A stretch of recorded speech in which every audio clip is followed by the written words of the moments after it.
김학의 전 법무부 차관 불법 출국 금지 의혹을 수사하는 검찰이 이광철 청와대 민정비서관에게 출석 요구서를 보냈습니다.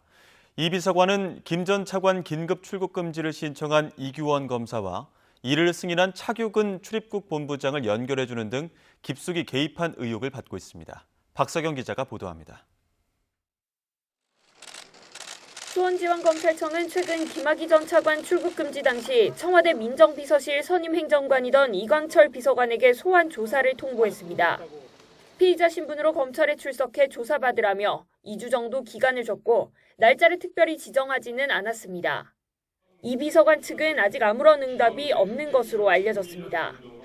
이 비서관은 지난 2019년 3월 김 전 차관 긴급 출국 금지를 신청한 이규원 검사와 이를 승인한 차규근 법무부 출입국 본부장 사이를 직접 조율했다는 의혹을 받습니다.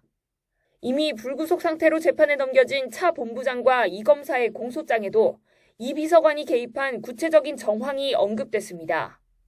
이 비서관이 지난 2019년 3월 22일 김 전 차관 출국 시도 사실을 파악한 뒤 차 본부장에게 연락해 이 검사로부터 연락이 갈 것이라는 취지로 말했고 다시 이 검사에게 연락해 법무부와 얘기됐으니 김 전 차관 출국을 막으라고 지시한 내용 등이 담긴 것으로 전해졌습니다.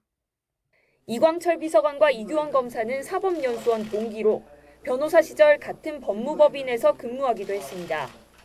검찰은 이 비서관도 불법성을 인지했을 가능성이 있다고 보고 허위 공문서 작성과 직권남용 공모 혐의를 적용하는 방안을 검토하고 있습니다.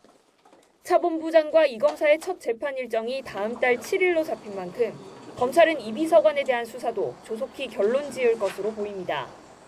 이와 별도로 이 비서관은 서울중앙지방검찰청에서 수사하는 청와대 기획사정 의혹 수사에서도 핵심 인물로 꼽히고 있습니다.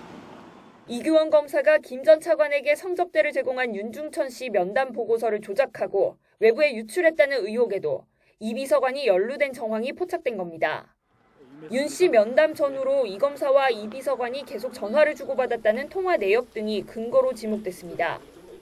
특히 이 검사의 윤중천 면담 보고서 조작 의혹은 김학의 불법 출국 금지 사건 공소장에도 적시됐는데 검찰은 당시 청와대가 윤규근 전 총경이 연루된 버닝썬 사건을 덮기 위해 김학의 사건을 부각하려 한 건 아닌지 의심하고 있습니다.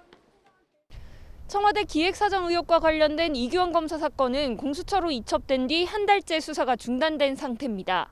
반면 이광철 비서관 사건은 공수처 이첩 대상이 아닌 만큼 검찰이 직접 수사해 기소 여부까지 결론 내릴 것으로 보입니다. YTN 박서경입니다.